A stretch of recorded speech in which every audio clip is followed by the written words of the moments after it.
got the key for it. So I am not an IIM graduate. So I am here in the humble position of a technologist. So I'm going to talk to you about technology empowering businesses, how good technology can empower businesses.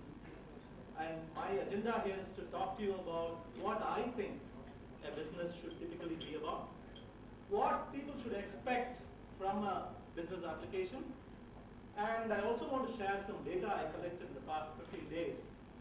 And at the end of it all, hopefully we'll have some fruitful conclusions to take home. So let's start with what's a business. So from my non-schooled standpoint, I was schooled in the school of hard knocks, as they call it. I learned it on the job. So from the caveman's pub all the way to the latest Apple store in China, they all want one thing. A business wants to create and keep a customer. That's all. It's as simple as that. So let's move on to the next question. What does a typical business do? If that's our aim, to create and keep customers, how do we achieve the thing? Three ways, or rather three things to do. You manage customers all the way from getting them, tracking them, interacting with them, running campaigns for them, giving them support when they need, managing customers.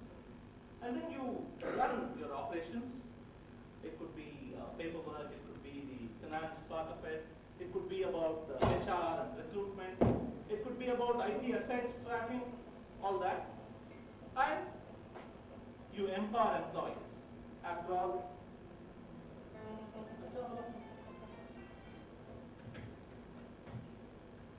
it's about these people. They are the biggest assets of any organization. They are the people who actually work with your customers.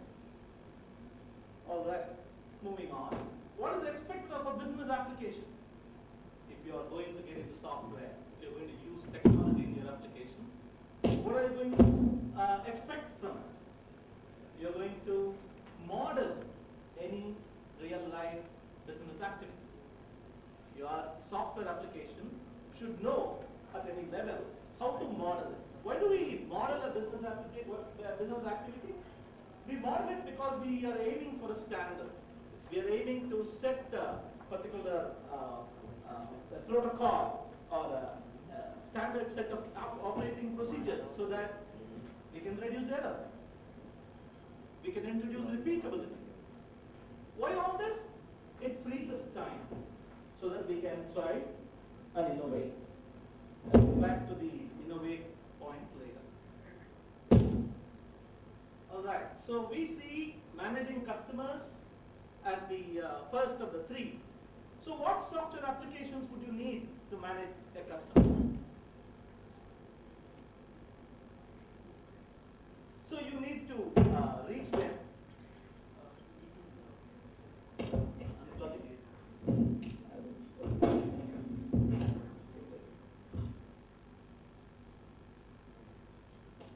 You need to reach them, you need to acquire them, and you need to retain them. These are all typical jargons you find in any management book. So if you translate them to real words, you see marketing, sales, and support. When you translate them further down into software, what do you see? You see CRM, you see campaign tools, you see support desk software, websites, visitor tracking, and finally, conferencing, audio, video, chat, conferencing with your customers. What about running operations? It starts at the highest level where you manage your people and your assets and your money.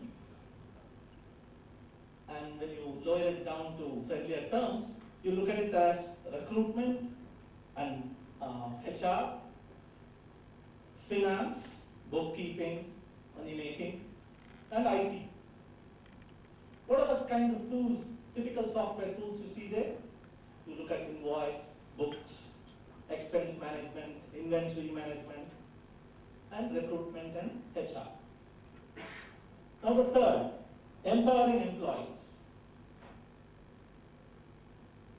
All you need to do is work on creating, that's by recruiting, and then you control by sharing and collaborating, and then you communicate.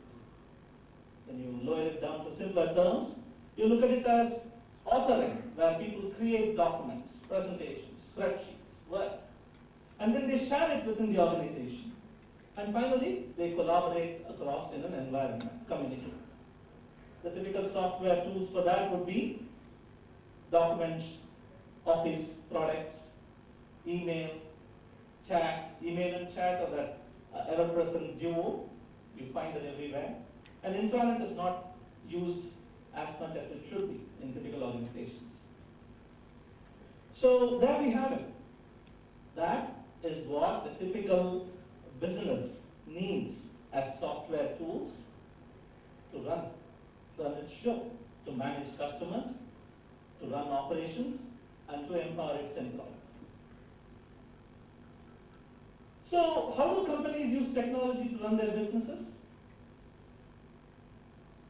The past 15, 20 days I've been on this job, I decided let me just ask all my friends. I got them all together, I sent them messages on Facebook. I asked them, hey, for an upcoming talk, I'm collecting data points. I'll anonymize the company name, not to worry. Please tell me as far as you know about what tools your company uses for project management, intranet, email, invoicing, internal forms, word processing, document sharing, spreadsheets, CRM, tech support. Typical, all of us do it every single day. I sent all my friends this message. And great friends they are. They gave me more than I asked for. The responses came. And look at the responses. So that's the business in the center. Email, they gave examples like I use Zimbra, I use Exchange, I use Google Apps. Intranet, again, so many different options. Project management, I use MS Office for project management. I use Asana for project management. Tech support, spreadsheets, document sharing. I filled up a 15 column by 20 row spreadsheet just with this data. What's missing here is another gray area called homegrown, homebrew. I did it myself. I recruited some interns and built it. So I collected this data. I expect I was kind of shocked. It was, let's see what it was. So this is what it was. When I got all the data and munched it, I found that a lot of it was in the cloud already.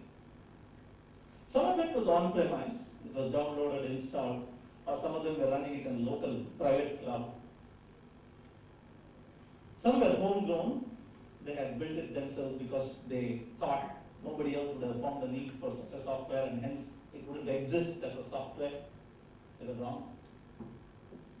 And importantly, there were apps from multiple vendors, as you saw in the previous slide. So I would sum it up as a hodgepodge, and mix and match, and mashup of loosely held software. Then I was driving in the highway, and then this occurred to me after I had collected the data. So I thought, why not I ask those guys again? All is well. So I wrote to every one of them again. I asked them a second question. Hey, thanks. Of course, I'm not selling Zoho here, but I'm trying to make a strong case for the benefits of an integrated suite of applications. Hence this next question. So, what can you say is the biggest pain point you face because of this veritable zoo of various products you're using day to day from different companies? If there is a pain point, that's when the floodgates open. They sent me mails, they called me up, they sent replies on Messenger. They sent me as many as 17 different reasons or 17 different problems they face day to day because of some decisions somebody took a while ago. I'm going to run you through every one of them. Sit back. You might be able to relate to some of these too. Problem one, multiple invoicing. Right? The language, the design, the quality, the numbers, the way the invoice was given out, tracking the end dates, defaulting, every one of them was different for every service they were looped into. Multiple billing cycles. See, go to any website these days which talks about an online service, you will see so many different pricing schemes. One of them will say monthly billing, one of them will say annual, one of them even offers a lifetime billing. Once you buy it once and forever, it's free. I don't know whose lifetime that means. But you see all of this jargon too. Pay as you go, Ultimate Pro, Starter, Freemium, Standard, Enterprise, Home, Silver, Platinum. See all that. But basically it comes down to three. It's very good value for money for the buyer, or very good profit for the seller, or some sweet spot in between. But it's couched in such arcane language. Problem 3, multiple logins. Imagine juggling with so many different passwords. Most of us, what do? We default to the same password. It used to work sometimes, but nowadays these services are wisened up. What they do, they set password expiry dates. They say you can't have a special character, one of them. Some say you need to have 2 special characters. Right? And then they say 2-factor authentication. From now on, I'll send an SMS to your mobile phone. Right? So this was a big headache. Many of my friends wrote back to me. Problem 4, multiple interfaces. This is a sneaky guy. We don't realize it. But the cognitive cost, the effort it takes for you to switch from one kind of interface, one kind of automatic keyboard shortcut, to another, just a tab away, again and again, many times a day, takes a big toll. So this visual switching was a big effort, they say. Problem 5. This is a no-brainer actually. With so many locks, any one of them can be broken. So the chain is only as strong as its weakest link, they say. And you have a house with many number of doors.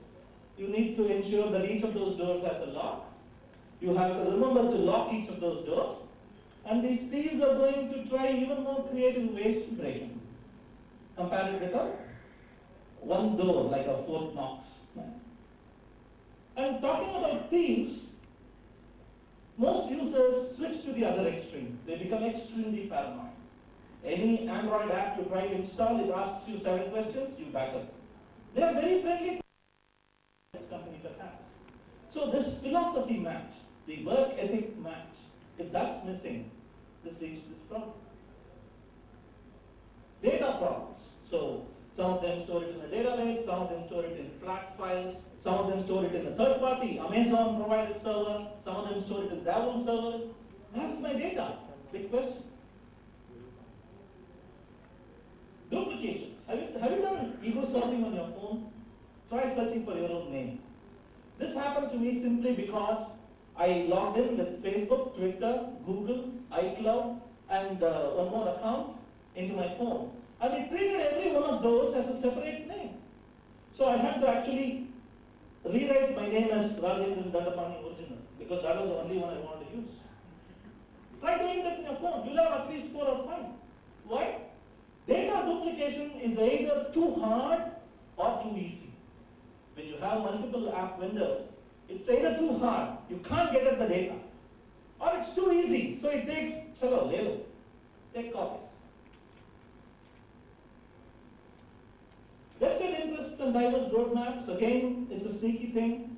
We don't realize that. Apple, for example, didn't launch iTunes until very recently in Windows.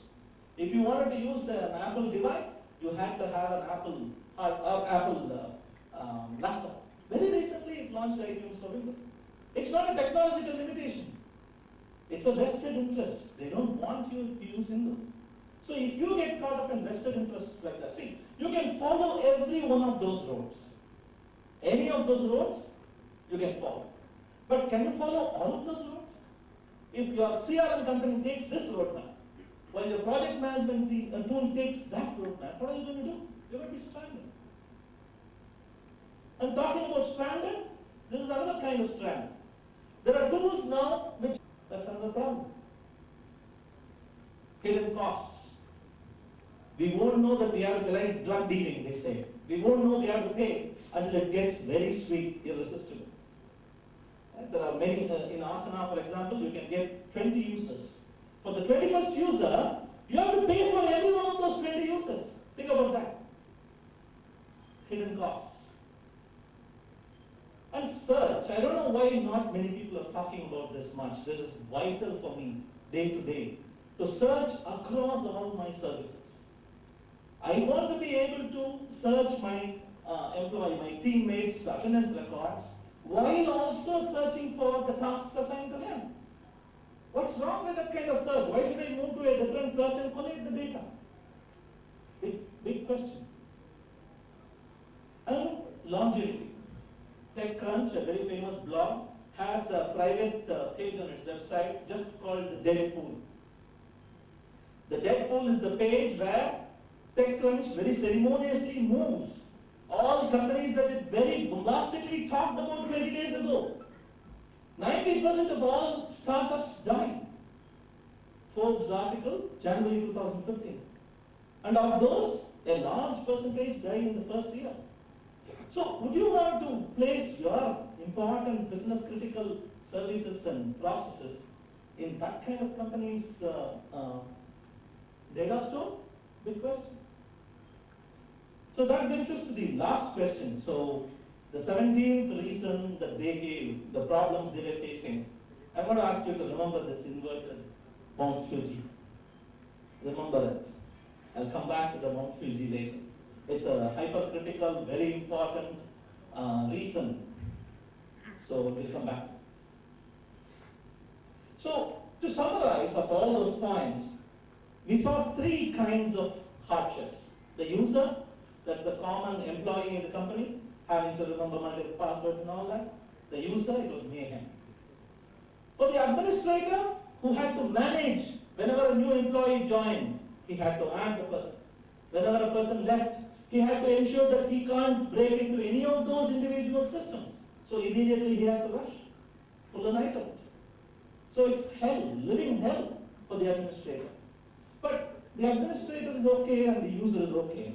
But there is a third person, the customer. They forget about the hardships that he faces because you use apps from multiple vendors. Hasn't it happened to you before? So you get a message from a company saying, it's due for renewal, I have sent you two requests already, your payment has to reach today, failing which your account will be downgraded to the free version. Or an equivalent of that, in your phone call, in your Airtel account perhaps. Haven't we got that? This is from the collection department to the customer. Same day, the marketing department or the campaigns department will send us. As an early supporter, we want to thank you by sending you a special. We want to give you a super sized trial period to try out Zillion Premium. Right? No connection between the campaigns database and defaulting current users database. Hasn't it happened to you? All the time. Another example. An irate customer writes to tech support saying, I had asked you to send me something, it hasn't been delivered yet. Reverse the charges on my credit card, do it right now, I want a refund. Parallelly, the marketing department sends a message, buy one, get three free. It happens. It happens so often that I can't help laugh. So the success of a set of tools depends not on how well they work, but how well they work together. That's the synopsis of all that I've been saying till now. Integration is at work. So your recruitment has to be and your has to talk to your documents in the cloud all the time. So how do companies integrate their software? People use 3 ways. It's 3 all the way. So some of them, they do homegrown. Okay, I criticize this heavily because, like the previous speaker said, you are losing your core focus. You're not focusing on the biggest problem, the reason for your existence and prospective customers. Big problem. The second way services that have come up which promise make the internet work for you. It's complexity, and that's why it's expensive. So this guy, I'm sure none of you can recognize who he is. He's an American cartoonist by name Rube Goldberg. He is famous for proposing stuff like this. Okay, this is a self-activated napkin that wipes your lips after you have had a soup. This is how it works. So you start, and pulling your hand makes the cracker go up, makes the bird jump off, and hence raises the weight of that pulley, that switches on the automatic cigarette lighter, that lights the rocket, that pulls the sickle, that cuts the wire, that swings the pendulum. Okay, jokes apart, this is how most of those integrations work. How many failure points there? One of them doesn't work, one of them is down, a small cold affecting them, your whole structure falls down. That's a problem. On the other hand, services and apps from a single vendor, like who, how do they empower companies like us? Let's take a quick run through some of our integrations. So assume you have a project tool. In a project tool, you typically track tasks, and sometimes they also allow you to track time. So imagine how powerful and useful it would be if you could actually log time in the project tool, and with a single click, create an invoice to the customer for the number of hours and bill them. That's what this product does here. So down there, you choose the project and select the customer without switching tabs even. Forget about switching applications. And send off the invoice. Another example, chat. We can chat on Skype, we can chat in Gtalk, we can chat in Yahoo Chat, yes, Facebook Messenger. But imagine if you could just one tap on a person's name on chat, and with one click, you get further information about his seeking location because he is connected. It's the same company, and hence your people application can extract that information and quickly tell you. And similarly, if you are in the people application, are you available on chat? It will show you with a green circle. Imagine how powerful such an integration could be. That's what you see happening there. Member technical staff, which team this person is, who does he report to, right within your chat application. Another example, your recruitment software. So in your recruitment software, you typically talk to prospective candidates, you assign interviews for them, you ask them to report, you send them your yes or no answers. Imagine how powerful that could be if by one tap you can actually extract all mails that were received or sent by this prospective candidate without leaving your recruitment software. That's what's possible here. You see that happening. This is the interface of the recruitment software. One snippet, one slice of your mailbox is extracted, filtered, and shown right there. Visitor tracking in websites. We see people come in, we see people go, but we don't know how long this person's been around. We track the person, we try connecting with that person. This tool in support. Imagine if we could just, on one tab, you can look at all the previous conversations you've had with this visitor, or any open tickets for this person. Is there any pending request that this person has sent? That's what you see here. CRM and campaigns. So when you are working with the prospect, when you are working with your funnel and your customer lead, imagine if you could, with one click, look at all the campaigns that has touched this person, and how has this person worked with that campaign. Has he opened it? Has he just pushed it to spam? Has it worked for you? Has the person got back? History. Again, without leaving the tab, without leaving the software. That's what is happening here. This is the CRM application. But right there, what you see is the snippet of code, snippet of content from the campaigns application. Let's get this.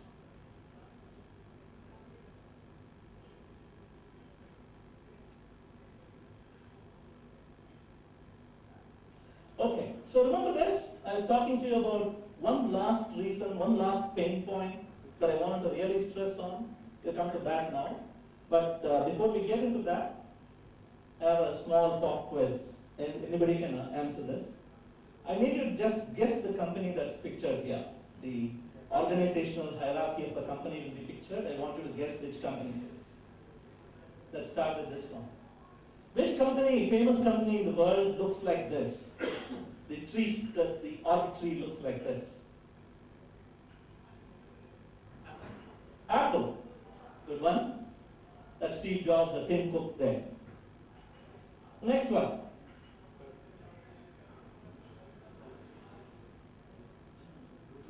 Google. Good. So we have Pichai in the middle and Larry and Sergey. How about this one?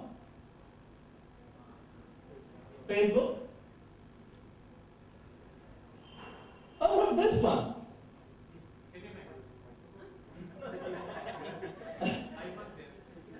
What is that? Citibank. Oh, probably. But the internet meme that came to me by mail said this was Microsoft. Yeah, it is perhaps. Yeah, I don't know if there are any Microsoft peers here. So. That's Microsoft. But what is this?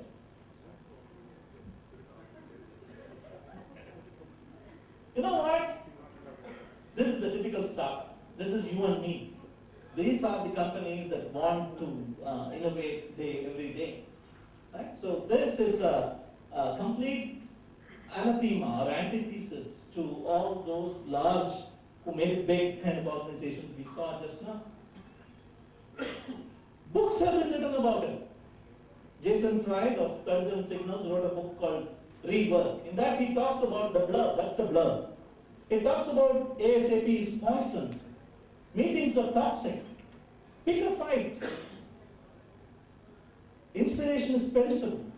Planning is guessing. Underdo the competition. All of this seems to be the exact wrong advice. This is the bestseller in Amazon now. So this clearly indicates the workplace is changing. And along with it, work has to. This used to be ideal, the cubicle work. This is where Dilbert started his life. But workspaces look like this now. This is the new seat of innovation. So ideas are not planned. They are emergent. They appear. The environment takes care that, hey, good ideas will be nurtured and sparks will be fanned into flames. And the managers step back. That's what is happening. It's directive. From directive, it became collaborative. We have a maxim in our recruitment approach. We don't, as a policy, recruit smart managers to take care of smart employees. We say one of those is redundant. Self-fired. You should be able to think on your feet and move by yourself. So it's becoming collaborative. The workplace is becoming collaborative. There is no command and control. Most managers don't have managers under them who manage people who manage people. No. Those are the days they're gone. And even learning itself is experiential. So much that's happening in colleges these days is perhaps for the previous era. You come on the first day of your job is when you learn, oh, there is so much more to learn, and much of what I learned is not applicable. It's become experiential. So the question, and of course, you have moved from real world to we're all changed. Right? So the question is, has software adapted? for all the changes that we saw. You use as an active. Because we think that we shape the tools, we create the tools, we work with them. But actually, all the time, what's happening is very soon the tools start shaping us. We'll start thinking. This famous, if you have a hammer in your hand, every problem starts looking like a nail. So pick your tools. You remember that survey I ran with all my friends? One of them wrote back to me. He was an MS Excel expert. We used to call him Excel because he used to excel at Excel. And he wrote back to me saying he's doing his customer support, his forms, his spreadsheets, as well as documents in Excel. So you start doing this. So choose your tools wisely, because they are going to be the ones that will shape the way you think very soon. Zoho, I have been silent till now. I just have 3 slides on Zoho now. So Zoho, all the images of the pictures that you saw, the software icons that you saw, are all product icons of Zoho. They are not some virtual image of something ideal that I painted till now. All that I said till now actually works every day at Zoho. In fact, we test our software, we taste our software, we consume our software every day before releasing it out to the world. Zoho runs on Zoho. So we have 3 pieces of software: the front office, the back office, and the workplace, where the front office takes care of the marketing, sales, and support, as we saw earlier, and the Zoho back office takes care of the HR, finance, and IT assets, and the workplace is where the authoring, the document management, and then the sharing, and then the collaborating happens. We've been around for 19 years. We have crossed 3,000 in our employee count. We have 25 plus apps and services. 15 million users in last count, actually, in 120 countries. It can't all be wrong. So I'm proud to say that we can call ourselves the only complete business operating system on the cloud. Everything you need to boost sales. In fact, everything you need to create a customer and hang on to her. I have a short video.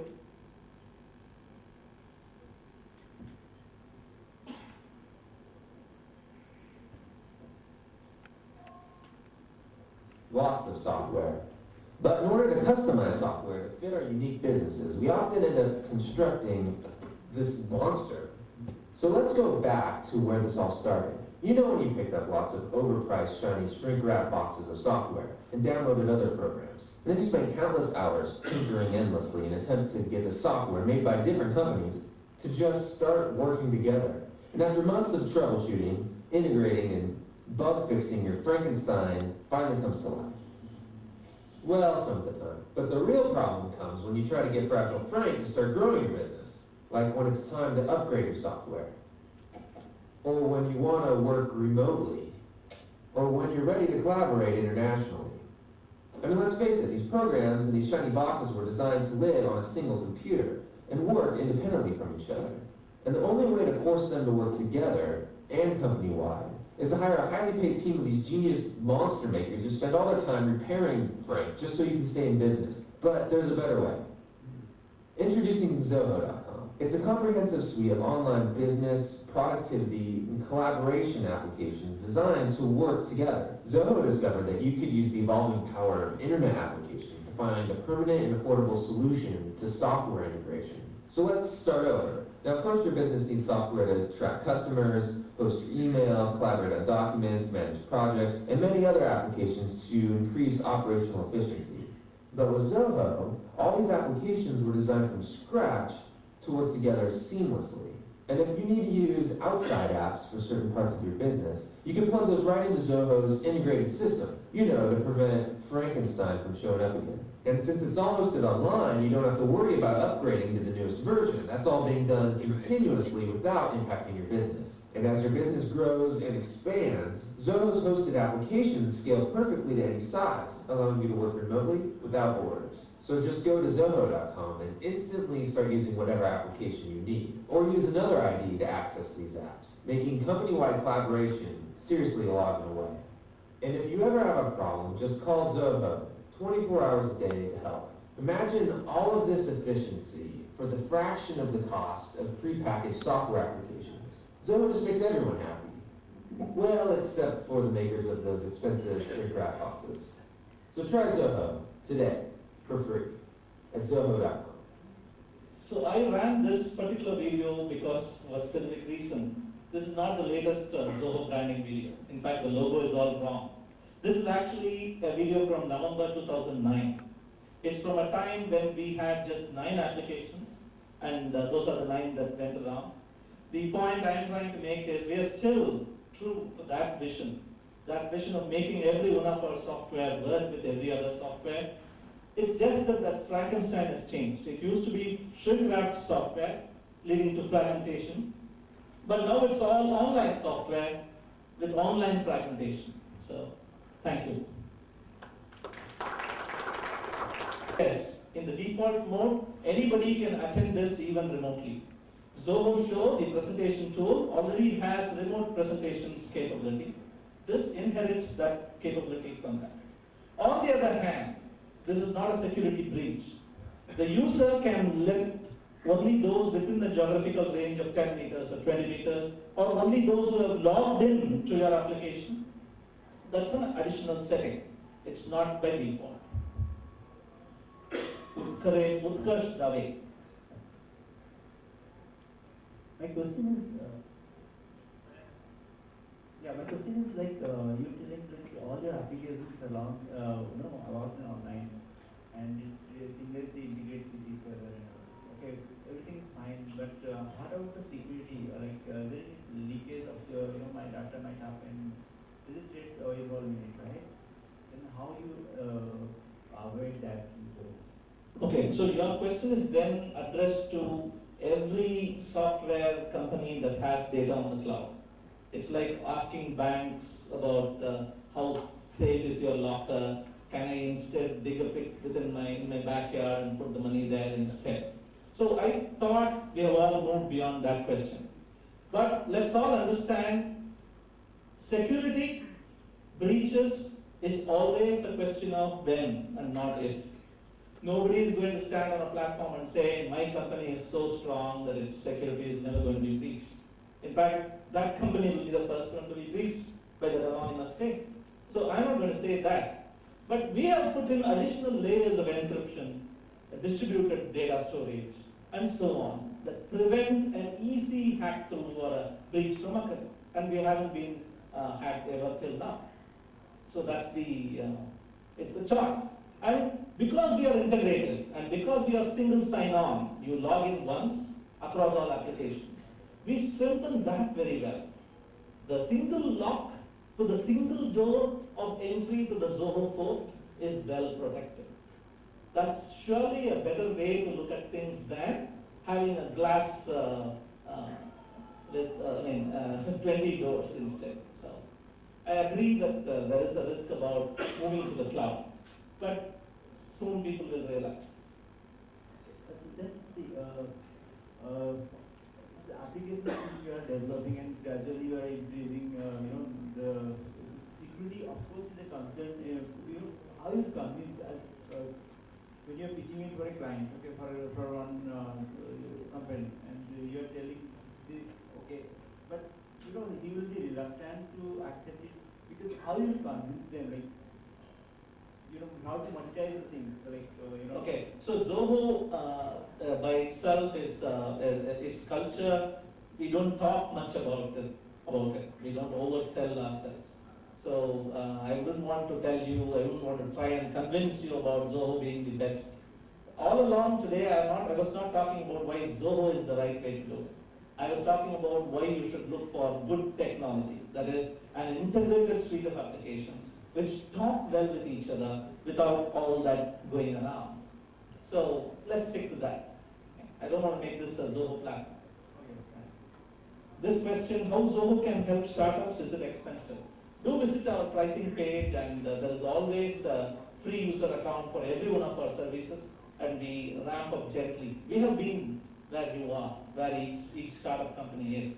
We know the pains and struggles each of us go through. We still are very humble and true to our roots. So do write to us and visit our pricing page. And we have a team back there. Raise your hands, please. You can meet any one of us and we'll give you individual information about our products.